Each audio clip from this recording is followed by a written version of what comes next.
Kenapalah kita membaca Yasin, Pak Ustadz? Udah saya lipat-lipat ini. Mohon maaf nih Pak Ahmad. Buku Yasin ini saya lipat beberapa lembar. Ada poin yang mau saya sampaikan. Itulah maka disuruh kita baca Yasin tiap malam. Jadi Pak Ustadz sering menceramahkan tiap malam baca Yasin. Ustadz sendiri mengamalkan apa tidak? Saya tiap malam baca Yasin. Secapek-capeknya, semengantuk-mengantuknya, kalau keluar kota udah tak buka lagi mata, habis subuh wajib saya baca. Untuk diri saya, tak saya wajibkan ke jamaah. Tapi kalau tenang, baca Yasin. Bisa sebelum tidur, atau pas bangun malam mau tahajud, atau menjelang subuh, atau sesudah subuh. Jangan sampai tinggalkan ya Yasin. La tuqra'u fi amrin asirin illa yassarahullah. Ada perkara yang sulit, yang payah, maka dimudahkan Allah SWT. Ya Allah, aku bertawassul kepada Engkau dengan kemuliaan surat Yasin ini, maka mudahkanlah ini, dan ini. Itu diantara kemuliaan surat Yasin. Barzah itu artinya bainahuma barzakhun la yabghiyan. Antara air sungai Siak dengan air laut Selat Malaka ada barzah. Maka air sungai itu tidak masin. Karena kalau tak ada barzah, masuklah air Selat Malaka itu ke sungai Siak, masinlah semua air sungai Siak itu, matilah kita. Masinlah air Pekanbaru nih. Maka arti barzakh itu pemisah. Sama macam kita ini sekarang ada pemisahnya. Tapi mereka bisa melihat saya. Begitulah orang meninggal tuh bisa menengok, menyaksikan, melihat perbuatan anak cucu, cicit, menantu. Senanglah almarhum almarhumah malam ini melihat orang berkumpul di rumahnya baca Yasin, berzikir, bertahtim, bertahlil, dan lain sebagainya. Sebaliknya ada pula lah malam ini orang-orang tua di tempat lain menengok, menyaksikan anak menantunya sakau, melakukan perbuatan maksiat. Jadi kalau itu ditanamkan ke anak-anak kita, maka tiap malamlah dia membaca Yasin, tiap malamlah dia berzikir dan berdoa. Kenapa mereka yang di luar itu bisa melihat? Karena tersingkap tirai. Tirai yang tersingkap itu dalam ilmu tasawuf namanya kasyaf. Kasyaf artinya tirai yang tersingkap. Jadi orang yang hidup ini bisa menengok orang mati, bisa. Mana buktinya kalau dalil cakap orang ustadz ini bisa orang hidup melihat orang mati? Nabi Muhammad SAW waktu Isra Mi'raj berjumpa dengan Nabi Adam, berjumpa dengan Nabi Musa, berjumpa dengan Nabi Ibrahim, berjumpa dengan Nabi Yahya, berjumpa dengan nabi-nabi. Nabi-nabi itu sudah meninggal dunia. Kenapa bisa? Disingkapkan Allah Subhanahu wa ta'ala tirai. Tapi jangan gara-gara kaji malam ini balik dari sini semua mengaku berjumpa almarhum. Di mana sebetulnya letak ruh itu Pak Ustadz? Buku yang paling lengkap tentang ruh ini ditulis oleh Imam Ibnu Qayyim Al-Jauziyah. Judulnya Ar-Ruh. Diterjemahkan ke dalam bahasa Indonesia 3 huruf, Roh, R-O-H. Dulu pernah kita bedah buku di Masjid Agung An-Nur. Pendapat pertama mengatakan ruh orang baik letaknya di Illiyin, ruh orang jahat letaknya di Sijjin. Pendapat kedua mengatakan ruh itu letaknya di alam barzakh, di kubur itu. Pendapat yang ketiga mengatakan ruh itu letaknya al-arwahu mursalatun haitsu sya'at.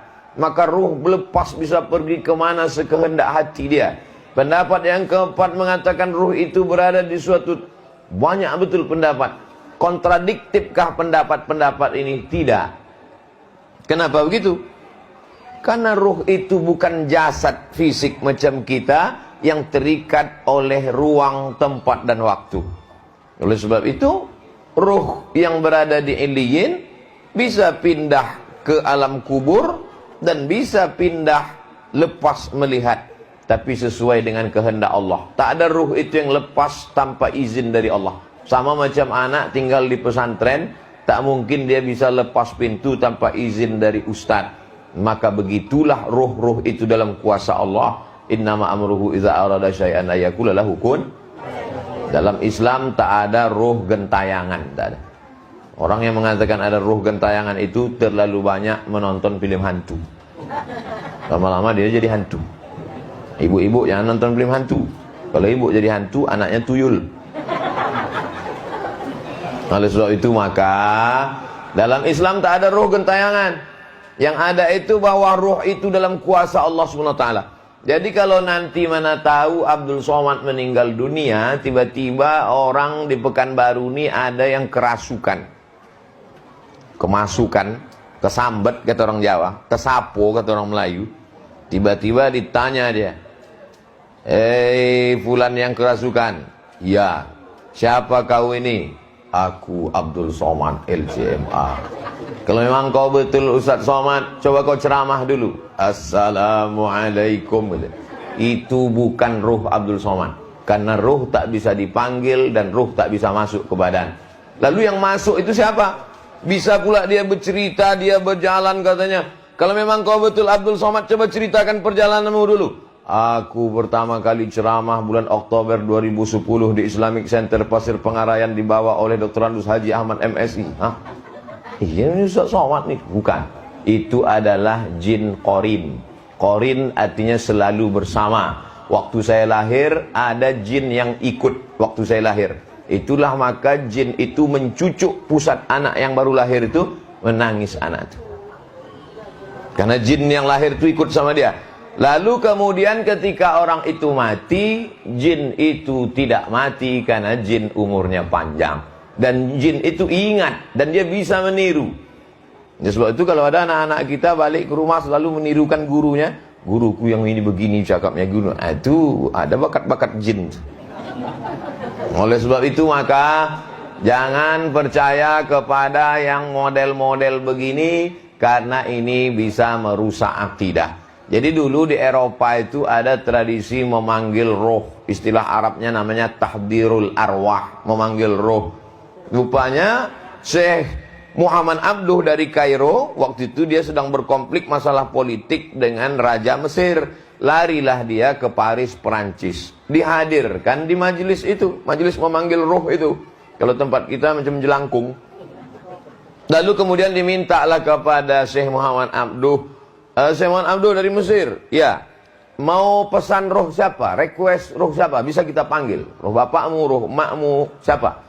Kata Syekh Muhammad Abduh, tolong panggilkan roh Nabi Isa. Aku mau bertanya kepada dia, sebetulnya dia udah meninggal atau masih hidup, apakah dia bagaimana dulu? Kata yang manggil itu, roh yang lain bisa, tapi roh ini tidak. Nah, jadi ulama itu cerdas, luar biasa. Dalam satu kata-katanya itu mengandung hikmah karena dia dapat ilham dari Allah Subhanahu wa taala. Ruh itu tidak bisa ditengok, tak bisa dipegang karena dia bukan materi. Sedangkan materi itu bisa ditangkap dengan panca indera. Tapi ada orang-orang yang disingkapkan Allah taala hijabnya, maka dinampakkannya lah ruh-ruh itu, maka kemudian pada dasarnya kita ini tidak pernah mati. Di 5 alam yang kita lewati itu kita hidup. Alam yang pertama namanya alam roh.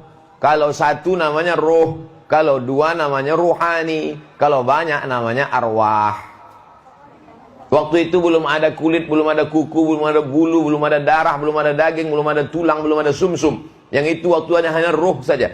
Waktu itulah Allah bertanya kepada roh itu semuanya. Kata Allah Ta'ala, alastu bi rabbikum, bukankah aku ini Tuhan kamu? Waktu itu semua roh menjawab, bala syahidna, kami bersaksi engkaulah Tuhan kami ya Allah. Waktu itu kita sudah hidup. Lalu kemudian dari alam roh itu pindah kita ke alam rahim. Di alam rahim itu kita tinggal 9 bulan 10 hari yang normal. Tapi dalam beberapa fikih dikatakan bisa janin itu bertahan sebelum ada operasi sesar, bisa bertahan sampai 2 tahun baru keluar. Sekarang tak ada itu. Karena sekarang asal udah lewat, bolah kata dokter. Lalu kemudian di alam rahim itu pun kita hidup juga. Lalu kemudian pindahlah ke alam yang ketiga, ini alam dunia. Kalau ikut Nabi 63 tahun.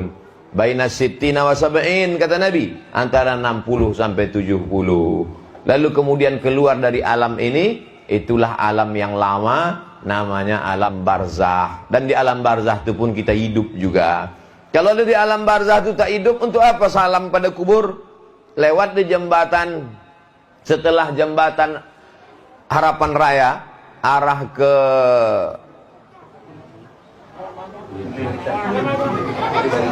ke apa tuh? Nah, saya mau mancing aja. Yang ternyata yang diingat ibunya Lemayang.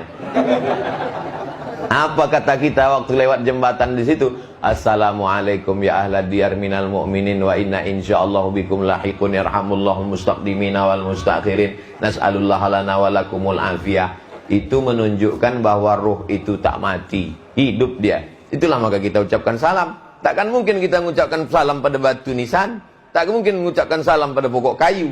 Itu menunjukkan ruh itu hidup dan dia menjawab salam. Itulah maka kita tegak di depan makam Nabi Muhammad SAW. Assalamualaikum ya Rasulullah, Assalamualaikum ya Habiballah, Assalamualaikum ya khaira khalqillah, Assalamualaikum ya safwatallah. Dan dari Pekanbaru nih kita ucapkan salam kepada dia di Madinah. Assalamualaikum ayuhan nabiyyu wa rahmatullahi wa barakatuh. Ziarah kita ke makam Baqi dan Ma'la, itu juga kita ucapkan Assalamualaikum ya ahla diyar minal mu'minin wa inna insyaallah bikum lahiqun yarhamullahul mustaqdimin wal mustakhirin nas'alullah lana wa lakumul afiyah. Lalu sesudah itu pindahlah kita ke alam yang terakhir, itulah dia alam akhirat. Dan di alam akhirat itu pun kita hidup, maka sesungguhnya kita tidak pernah mati, dengan makna bahwa mati tak ada wujudnya, tak ada hidupnya. Hanya saja kita keluar dari cangkang, macam bekicot, macam keong, macam seafood. Keluar isinya itu lapuklah dia. Kita gali tanah, berapa kali ketemu orang-orang yang tinggal di tepi pantai, kulit kerang, keong, siput, yang sudah keluar maka lapuklah dia menjadi tanah. Kena penyakit osteoporosis. Rajinlah berjalan kaki 10.000 langkah sehari, minum susu. Kalau tidak nanti tulang Anda akan rapuh macam kulit kerang masuk ke tanah. Kenapa tulang kita ini, daging ini tak busuk? Karena masih ada roh bersemayam di dalam jasad. Ketika jasad keluar dari roh, roh keluar dari jasad, maka jasad ini busuk, mati. Tapi ada yang tetap hidup, itulah dia roh. Tapi sekarang yang banyak diperhatikan orang, roh apa jasad? Jasad. Menonton TV kita dari jam 6 pagi sampai jam 6 sore, semua iklan di TV itu tentang roh apa jasad? Jasad. Dari mulai iklan tumit kaki pecah-pecah, sampai ketiak hitam, sampai ketombe, semua. Dan sekarang orang sibuk mengurus zakat. Zakat pula jasad. Sibuklah mengurus jasad, operasi plastik, semua ditajamkan. Dari mulai dagu sampai hidung, tapi tajamnya cuma 2 bulan. Habis itu mengelupaslah hidung tadi, memanjang pas macam mak lampir nenek sihir. Yang tersinggung berarti operasi plastik. Nah, oleh sebab itu maka yang paling kita pentingkan ini seimbang antara ruh dan jasad, seimbang antara zahir dan batin, seimbang antara spiritual dan material. Material benda, spiritual adalah yang tak nampak. Orang-orang barat itu pun sesungguhnya percaya sama ruh itu. Mana pula ada orang barat tuh percaya sama ruh, Pak Ustadz? Buktinya orang barat kalau dia mau tenggelam di laut, dikasihnya kode ke atas supaya datang rescue penyelamat helikopter. Apa dikasihnya simbol? SOS. Apa arti SOS itu? Save our soul. Save, selamatkanlah. Our, kami. Soul, ruh. Selamatkanlah ruh kami. Orang Indonesia mengakui adanya ruh itu. Baik Islam maupun tak Islam. Tercantum dalam lagu kebangsaan Indonesia Raya. Bangunlah jiwanya. Bangunlah badannya. Kenapa jiwa dulu baru badan? Karena memang dulu ada jiwa baru badan. Jadi agama apapun dia, orang manapun dia, tentang ruh ini dia percaya. Hanya saja ada sebagian orang yakin tak yakin. Aku ruh ini entah dan entah tidaknya, kata dia. Tapi kita yakin seyakinnya, karena dalam Quran dikatakan yas'alunaka 'anir ruh. Mereka bertanya kepada engkau tentang ruh. Qulir ruhu min amri rabbi. Katakan ruh itu urusan Allah. Wa ma utitum minal ilmi illa qalila. Dan engkau hanya tahu sedikit saja tentang ruh itu. Ini pembahasan yang pertama. Yang kedua, bahwa malam ini kita bersilaturahim. Man ahabba ayyubsatalahu fi rizqihi, siapa yang mau lapang rezekinya, wa yunsa'alahu fi atharihi, murah rezekinya, panjang umurnya, hendaklah dia menyambung tali silaturahim. Tadi kata Pak Ahmad, mohon maaf Bapak Ibu, kami hanya menyediakan bingkisan 500. Apa kata oma-oma di belakang? Kami cuma mau mendengar tausiah Pak Ustadz. Artinya apa? Sohibul bait khawatir, karena memang begitulah tuan rumah biasanya. Dan rupanya tamu-tamu memang meniat dari rumah mau datang bersilaturahim. Panjang umur, murah rezeki. Bahwa kemudian dia tak dapat, itu memang takdir lah. Bapak Ibu yang dimuliakan Allah Subhanahu wa taala. Jadi maksud saya silaturahim ini sekarang banyak putus. Jadi sebetulnya apalah yang mau tujuan daripada Isra Mi'raj Maulid Nabi, nuzul Quran, malam tahun baru hijrah, nah nikah anak orang ada walimah, lalu kemudian lahir anak orang ada akikah, ada yang meninggal takziah, ada yang baru wisuda tahniah. Itu sebetulnya hanyalah momen mempersatukan kita untuk silaturahim. Makanya datang. Saya malam pertama datang. Kemudian sesudah itu malam ketiga datang. Habis itu malam ke-40 saya bilang tak bisa Pak. Saya 40 ini sedang di luar. Tak apa-apa Pak Ustaz. 41, 42, 43, 45. Kata Pak Ahmad. Jadi teringat. Senyum sendiri saya waktu dibilang Pak Ahmad 42, 43 tak masalah. Waktu itu ingat saya kepala dinas PU menjemput saya ke Panam jam 10 malam. Bisa Ustaz datang ke Pasir Pengarayan? Saya bilang saya tak bisa. Karena saya hari ini mengajar penuh kelas internasional. Jam 10 malam saya baru keluar kelas. Maksud saya ngasih tahu jam 10 malam itu artinya batalkanlah acara nih. Tiba-tiba jam 10 malam datang kepala dinas PU ke Panam. Kenapa Bapak datang? Jemput Ustaz. Siapa nyuruh? Pak Ahmad gitu. Tapi saya bilang malam tak bisa. Bupati kami itu tak ada gigi mundurnya gitu. Almarhum udah Pak Kepala PU. Allahumma firlahu warhamhu wa'afihi wa'afah. Jadi pahamlah Bapak kenapa sering saya kemari, karena memang tak ada gigi mundur, maju terus. Alhamdulillah silaturahim kami ini sudah terjalin. Oktober 2010 lah saya pertama kali sampai ke Islamic Center Pasir Pengarayan. Ini udah Oktober pula 2020. 10 tahun sudah berjalan, bolak-balik. Macam-macam yang saya alami dalam perjalanan ke pasir itu. Pernah waktu itu haul Syekh Ibrahim Al-Khalidi An-Naqsabandi, mursyid tarekat Naqsabandiyah, datuk beliau. Syekh Ibrahim punya anak namanya Hajah Siti Fatimah. Hajah Siti Fatimah punya anak namanya Dr. Andus Haji Ahmad MSI. Haul lah waktu itu. Janji jam 9 pagi. Sudah jam 9 saya masih lagi dikasihkan. Sementara jauh lagi Pasir Pengarayan. Teleponlah Pak Ahmad. Ustadz di mana? Dikasihkan Pak. Lama lagi sampai. Tak sampai nampaknya Pak. Kenapa? Bengkok tiang cepron itu saya tabrak Pak. Itu kan jalan lurus. Jam 6 pagi. Jam 6 itu matahari baru terbit. Tak nampak. Gas tuh pula mau aja 120. Bengkok. Sampai sekarang kalau lewat situ saya tengok tiang tuh. Masih bengkok lagi. Macam-macam perjalanan. Sampailah ke 2020. Mudah-mudahan kami bersahabat di dunia, bertetangga di surga. Tidak kami berdua aja. Bapak-bapak ibu masuk juga. Cuman agak lama sedikit. Bapak ibu yang dimuliakan Allah Subhanahu wa taala. Karena kalau bersahabat berkawan di dunia ini tak lama. Kadang kita bersahabat nih karena sama-sama ada. Ada orang, ada kita, baru sedap ketawa. Sama-sama kerja. Kerja dia, kerja kita. Begitu kita tak kerja, pahit senyum kita. Jadi sebab itu kalau bersahabat karena Allah, maka insya Allah abadi sampai mati dalam keadaan la ilaha illallah Muhammadun Rasulullah. Mana buktinya? Nih, kita datang kemari ini karena orang hidup, apa karena orang meninggal? Karena orang meninggal. Berapa banyak orang hidup buat acara kita tak datang. Bupati, wali kota, gubernur, anggota dewan membuat open house. Belalat makanan itu tak ada orang datang. Kenapa? Open house tapi hatinya tidak open heart. Tapi malam ini orang datang karena meninggal dunia. Maka kalau ada orang meninggal dunia, banyak yang datang, saksikanlah bahwa orang itu orang baik. Ini menunjukkan almarhum almarhumah adalah orang Orang baik. Coba kalau orang mati gantung diri. Takut orang datang. Kau ke sana, ngeri Pak Ustaz. Nanti balik entah apa-apa nampak gitu. Alhamdulillah, Masya Allah. Saya mohon maaf Bapak Ibu, banyak membelakang ke sana daripada kemari. Atau bapak-bapak senyum menengok saya ini macam lain, ada jeruji besi. Masya Allah, tabarakallah. Itu poin yang kedua, silaturahim. Poin yang ketiga, kenapalah kita membaca Yasin Pak Ustadz?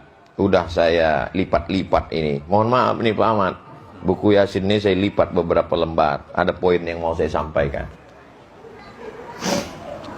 Inna nahnu nuhyil mauta, kami menghidupkan orang mati.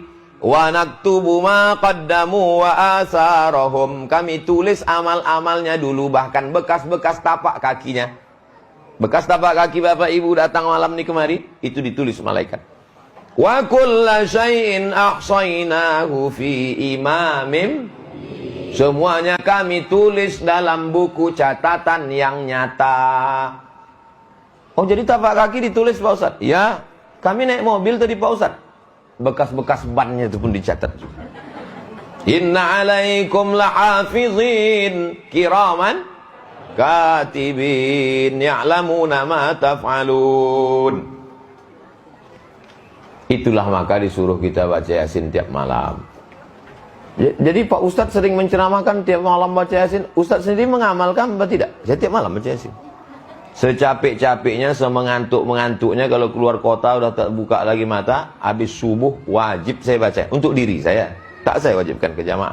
Tapi kalau tenang, baca Yasin. Bisa sebelum tidur, atau pas bangun malam mau tahajud, atau menjelang subuh, atau sesudah subuh. Jangan sampai tinggalkan ya Yasin. Nah, jadi jangan kita berceramah, bacalah Yasin, bacalah Yasin. Ustaz baca, jangan tanya-tanya lagi ke aku. Sesudah baca Yasin itu hadiahkan pahalanya ke almarhum almarhumah, muslimin muslimat, mukminin mukminat. Habis itu bertawassul dengan surat Yasin. Karena kata Imam Abul Fida Ismail Ibnu Katsir, la tuqra'u fi amrin asirin illa yassarahullah. Ada perkara yang sulit, yang payah, maka dimudahkan Allah SWT. Ya Allah, aku bertawassul kepada Engkau dengan kemuliaan surat Yasin ini, maka mudahkanlah ini dan ini. Itu diantara kemuliaan surat Yasin. Saya lipat lagi bagian yang kedua.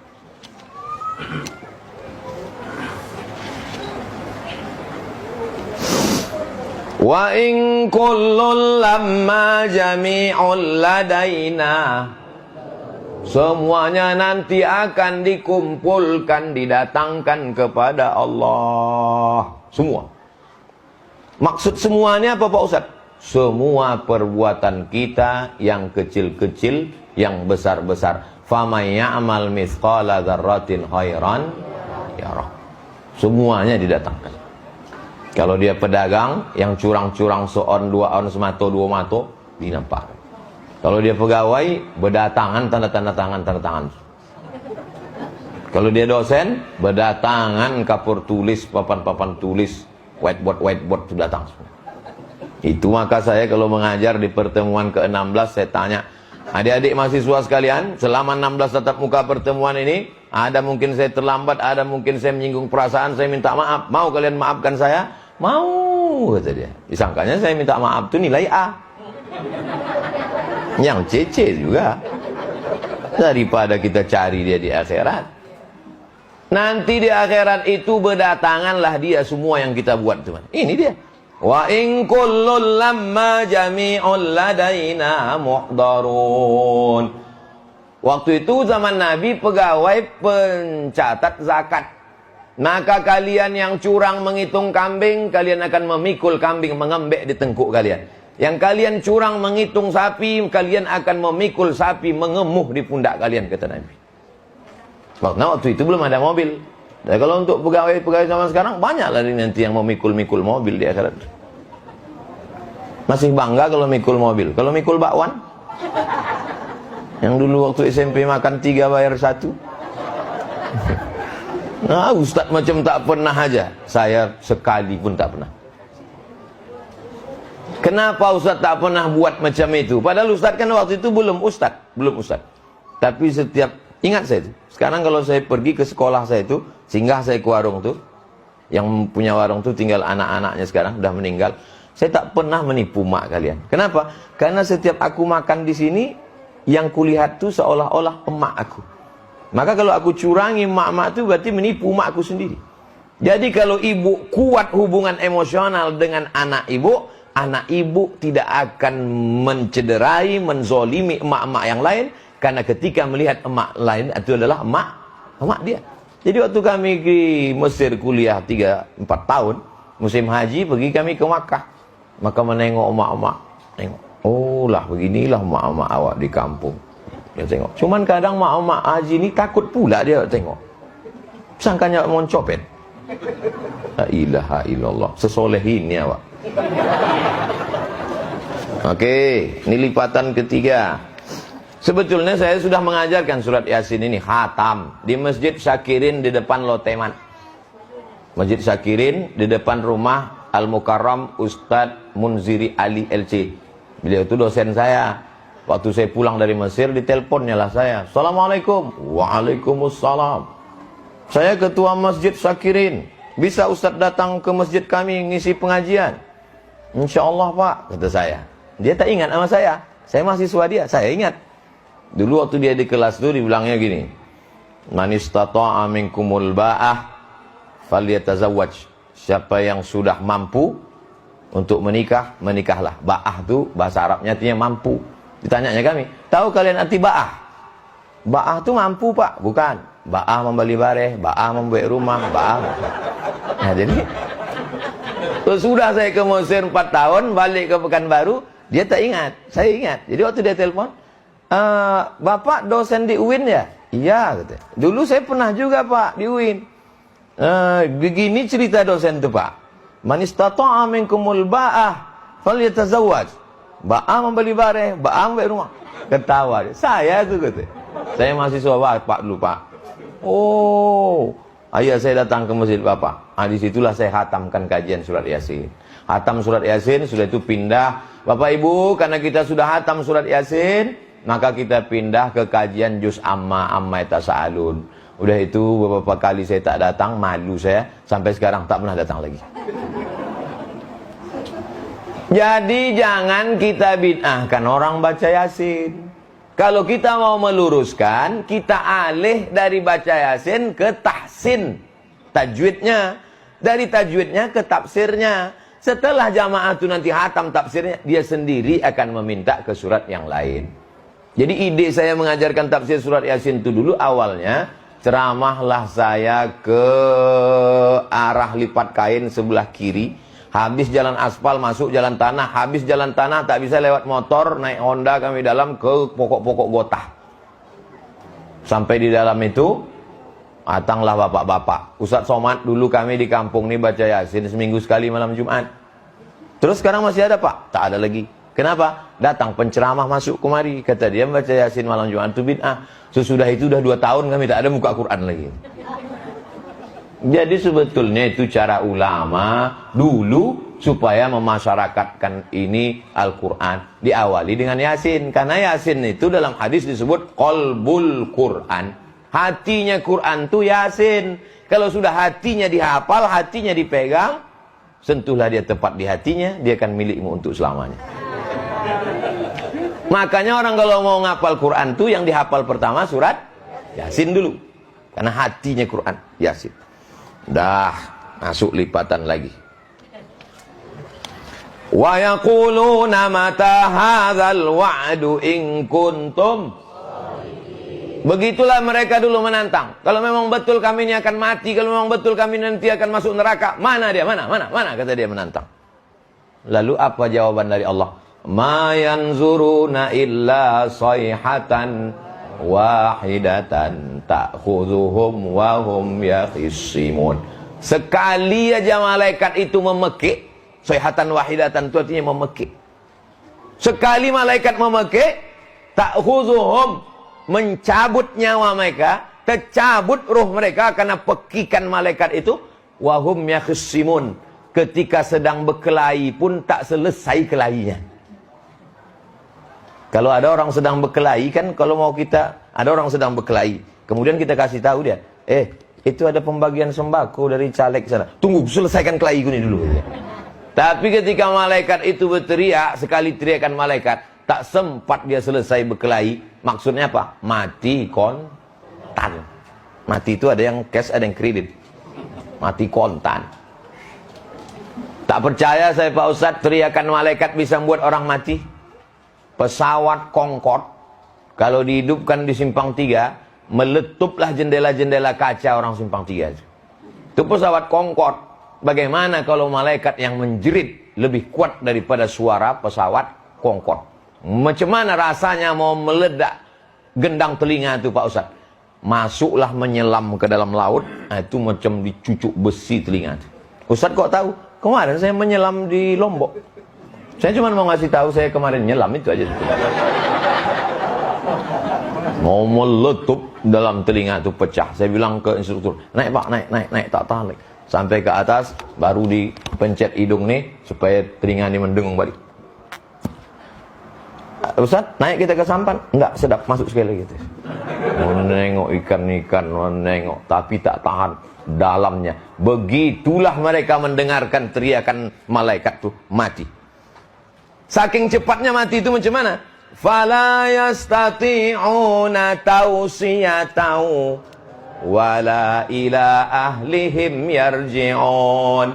Saking cepatnya mati itu, fala yastati'una tausiyatan, tak sempat meninggalkan wasiat.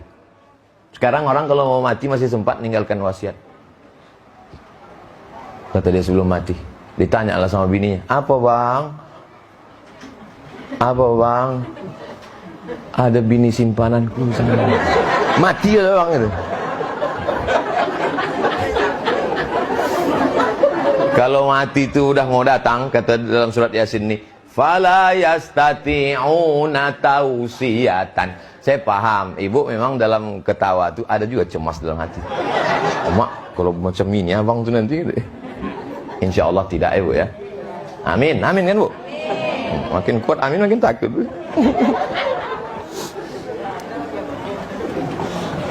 Berapa kali malaikat itu menjerit membuat manusia ini mati? Nih, udah saya lipat-lipat nih udah.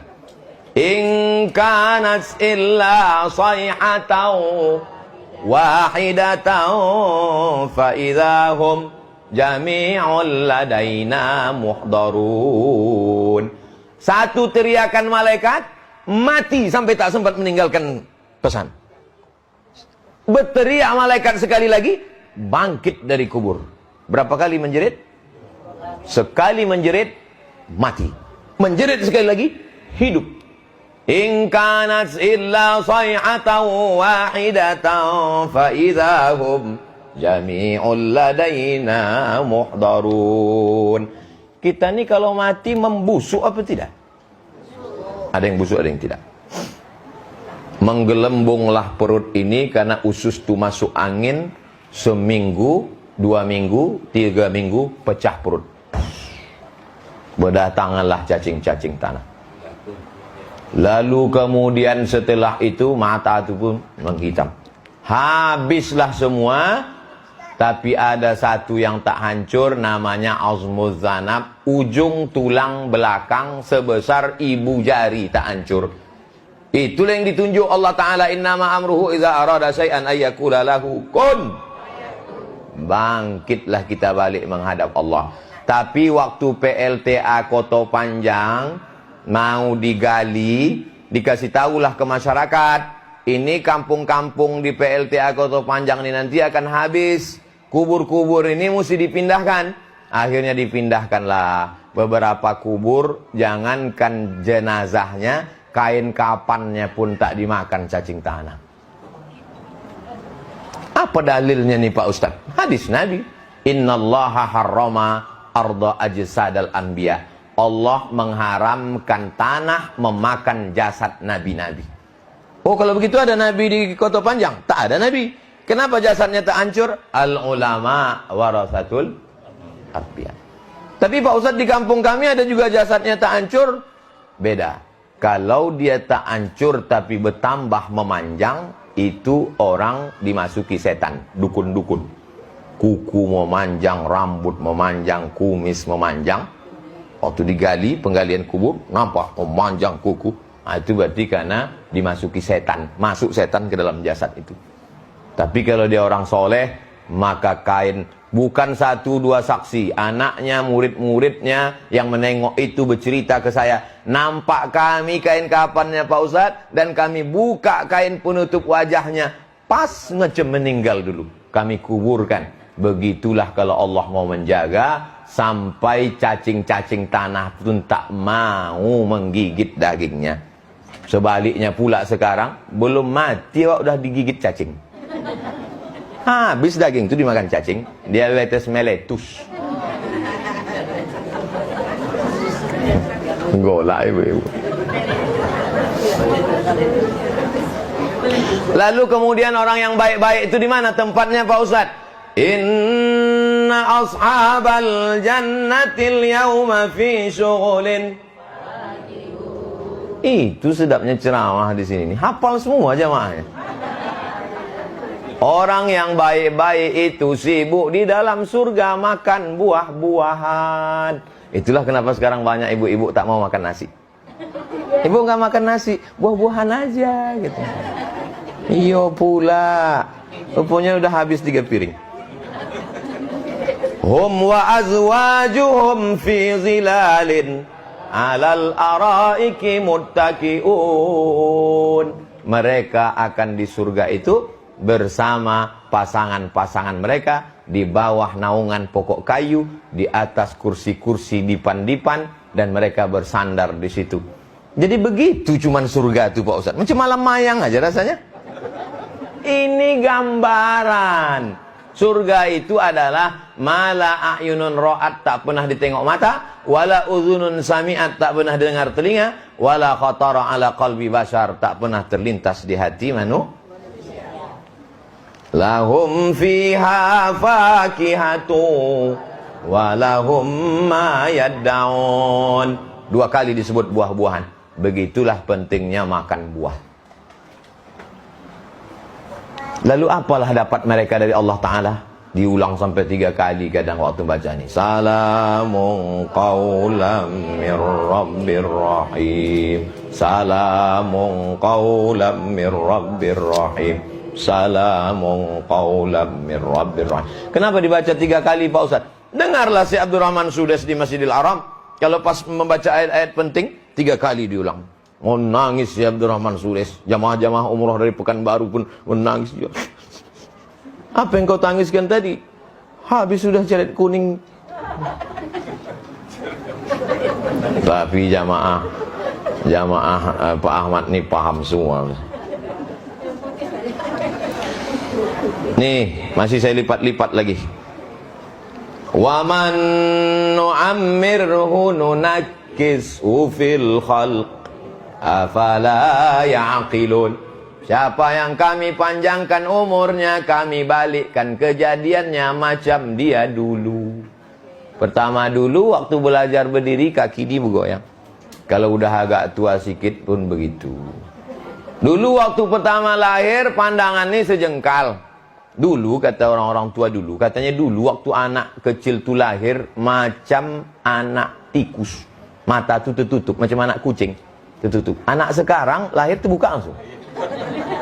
Betul tu Bu? Betul kata Ibu. Saya yang cerita tu almarhumah Mas. Kata dulu budak-budak kecil ni lahir matanya tertutup macam anak kucing. Anak sekarang lahir terbuka. Entah apa sebabnya. Entah gara-gara omaknya menonton YouTube. Begitu juga lah kita ni kalau sudah tua rupanya pandangan tu pun balik sejengkal.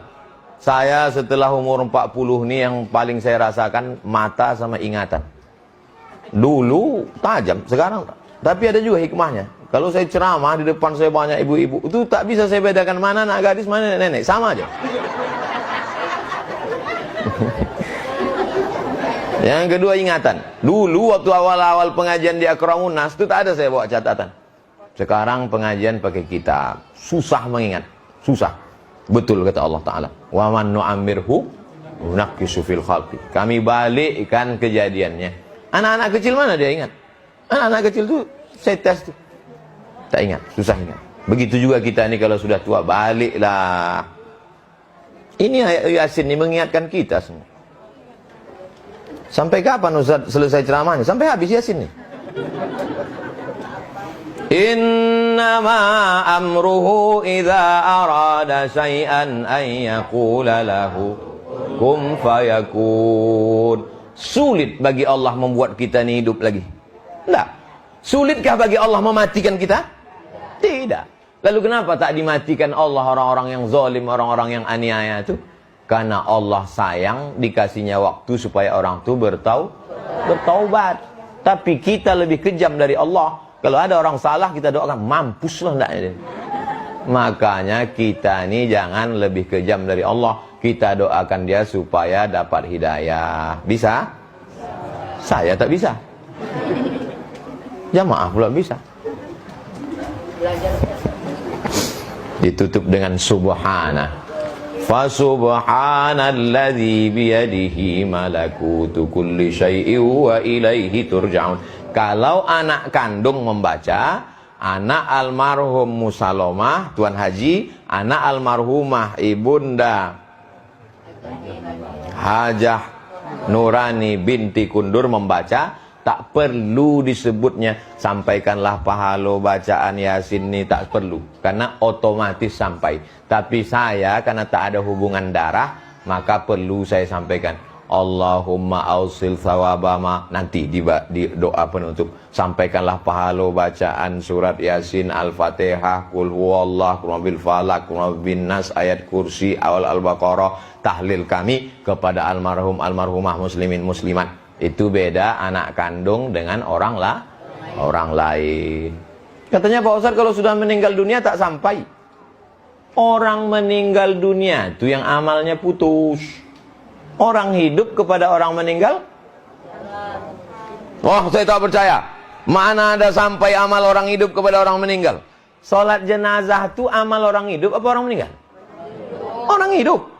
Yang salat itu kan orang hidup. Yang disolatkannya orang? Sampai tak amal dia kepada orang meninggal?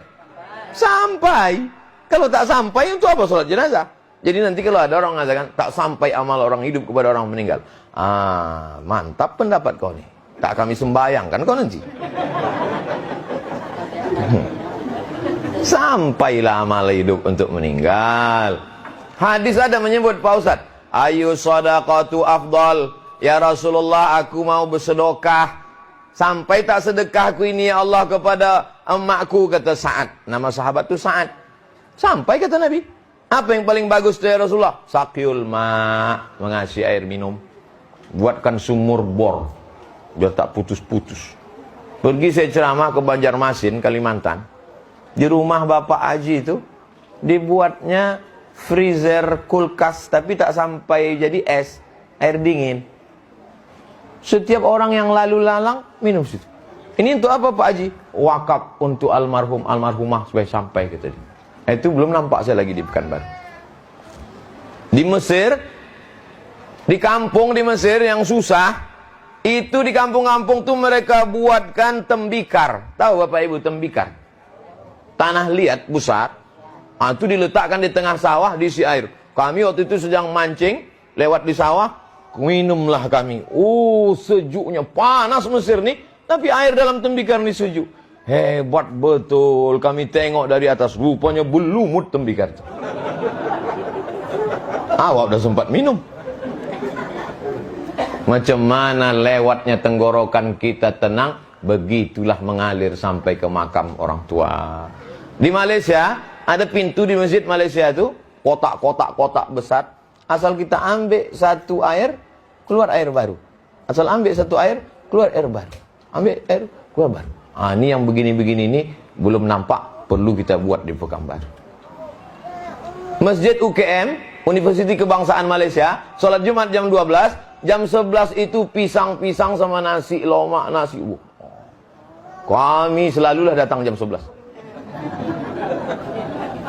Di masjid pom bensin depan Purna MTQ saya tengok dah mulai. Saya selalu saya tengok asal habis sholat Jumat, anak-anak muda tuh lari ke belakang. Apa yang rupanya ada nasi kotak di belakang. Saya mau mengambil, malu pula. Dah mulai di Pekanbaru. Itu diniatkan. Nah, jadi Bapak Ibu, ini malam ini semuanya alhamdulillah. Orang mati meninggal dunia, kalau ditanya Allah Ta'ala, hai orang meninggal, mau tak kau hidup lagi? Apa kata orang meninggal?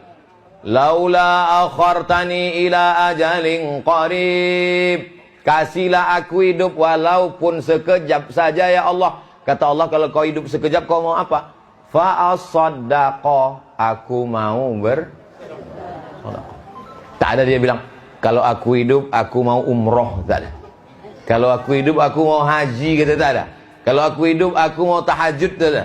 Aku mau bersodakoh. Kenapa orang meninggal itu mau bersodakoh? Setelah diteliti oleh para ulama, ternyata pahala sodakoh sudah dapat balasannya ketika dikubur. Pahala haji nanti di surga, tapi pahala sodakoh sudah dapat balasannya ketika dikubur. Jadi pernah suatu hari saya pulang ke rumah, kata almarhumah omak saya, hebat ceramah di masjid tadi. Aku mendengar ceramah tadi, rajinlah aku bersedekah lopat nih, kata dia. Kenapa gitu, Mak? Apa cerita Ustadz itu tadi? Kata Ustadz itu ada penggali kubur. Terus penggali kubur ini digalinya kubur pagi. Padahal jenazah itu biasanya dikebumikan tempat kita setelah zuhur. Jadi digalinya pagi. Waktu dia menggali kubur pagi itu lewat pengemis. Kebetulan dia ada lepat. Dipanggilnya pengemis itu, dikasihnya lepat. Pengemis, udah makan? Belum? Ah, ini lepat. Habis itu dia pun menggali kubur. Sesudah digalinya, tidur dia di samping kubur. Tertidur karena capek. Saking kan sedapnya tidur, terjatuh dia ke dalam. Pas terjatuh tuh tiba-tiba datang Mungkar Nakir. Marabbuka, kata Mungkar Nakir. Dia tak ada persiapan. Gali kubur. Dipukul lah sama malaikat Mungkar Nakir tadi. Di mana mau dipukul Mungkar Nakir itu, datang lopat tuh menolong. Pukul tangan, datang lopat ke tangan. Pukul kaki, datang lopat ke kaki. Sampai akhirnya datanglah orang keluarga jenazah, tengoknya tidur. Pak, bangun Pak. Terbangun dia balik. Kalau gitu mesti sering kita bersedekah lopat nih kita almarhum. Sebetulnya inti yang mau disampaikan itu adalah sedekah. Jangan sampai tak bersedekah. Jadi ibu, bapak, besok pagi cari panti asuhan, sedekah. Antarkan makanan ke sekolah, ke pesantren, sedekah.